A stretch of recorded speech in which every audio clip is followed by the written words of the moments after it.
वक्त की बड़ी खबर आपको बता रहे हैं, देश की सियासत से जुड़ी हुई बड़ी खबर। एक बार फिर से मोदी सरकार ने विपक्ष पर सर्जिकल स्ट्राइक कर दी। जी हां, सभी राज्यों और लोकसभा के चुनाव एक साथ कराए जाएंगे।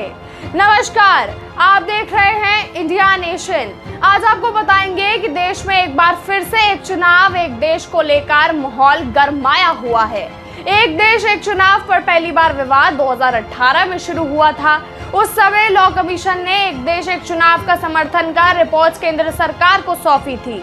लोकसभा और विधानसभा चुनाव एक साथ कराए जाने के मुद्दे पर मसौदा रिपोर्ट केंद्रीय विधि आयोग को दी गई थी।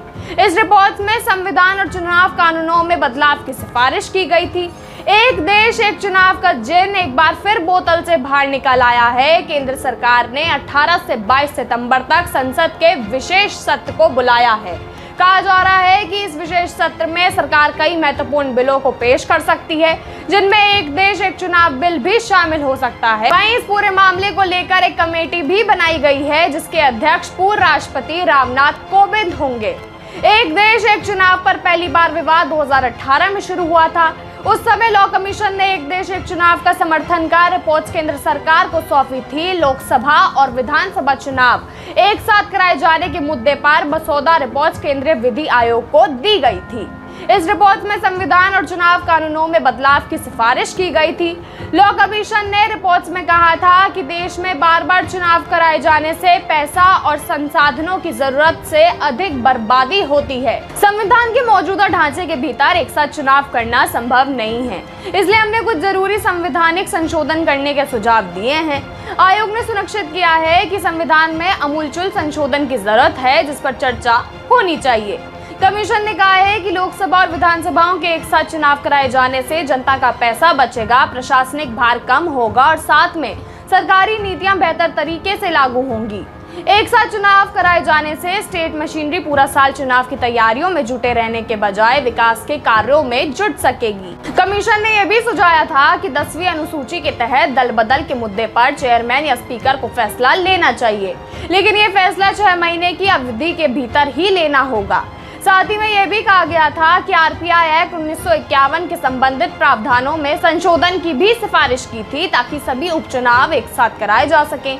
बता दें कि इससे पहले 1951, 1952, 1957, 1962 और 1967 में लोकसभा और सभी विधानसभाओं में एक साथ चुनाव कराए गए थे। संसद के मॉनसून सत्र के दौरान विधि मंत्री अर्जुन राम मेघवाल ने कहा था कि लोकसभा और राज्य विधानसभाओं के चुनाव एक साथ कराने के लिए एक व्यवहारिक रोड मैप और रूपरेखा तैयार करने के वास्ते मामले को आगे की जांच के लिए विधि आयोग के पास भेज दिया गया है। संवैधानिक एक्सपर्ट्स के मुताबिक अगर एक देश एक चुनाव बिल्कुल लागू किया जाता है तो इसके लिए संविधान में कम से कम 5 संशोधन किए जाने चाहिए। लोकसभा के पूर्व महासचिव पीटीटी आचार्य ने एक देश एक चुनाव को लेकर चिंता जताते हुए कहा था कि ये प्रक्रिया उतनी आसान रहने वाली नहीं है। संविधान के तहत लोकसभा और विधानसभाओं को 5 साल के लिए चुना जाता है। 5 साल की अवधि पूरी होने से पहले किसी सदन को भंग करने के लिए आवश्यक मंजूरियां लेनी होती हैं। केंद्र सरकार आर्टिकल 356 के तहत ही हस्तक्षेप कर सकती है।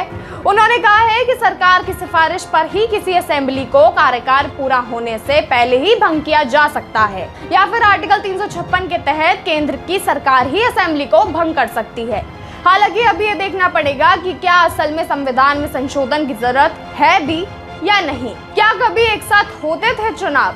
आजादी के बाद 1952, 1957, 1962 और 1967 में लोकसभा और विधानसभा के चुनाव एक साथ ही होते थे।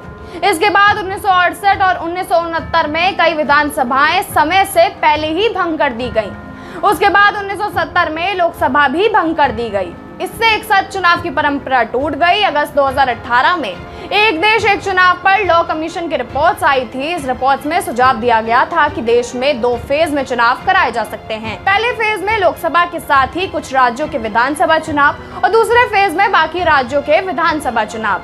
लेकिन इसके लिए कुछ विधानसभाओं का कार्यकाल बढ़ाना होगा, तो किसी को समय से पहले ही भंग करना होगा, और ये सब बगैर संविधान संशोधन के मुमकिन नहीं है। आपका इस खबर पे क्या कुछ कहना है, हमें कमेंट्स में बताएं और तमाम ऐसी खबरों को देखते रहने के लिए अभी सब्सक्राइब करें इंडिया नेशन को।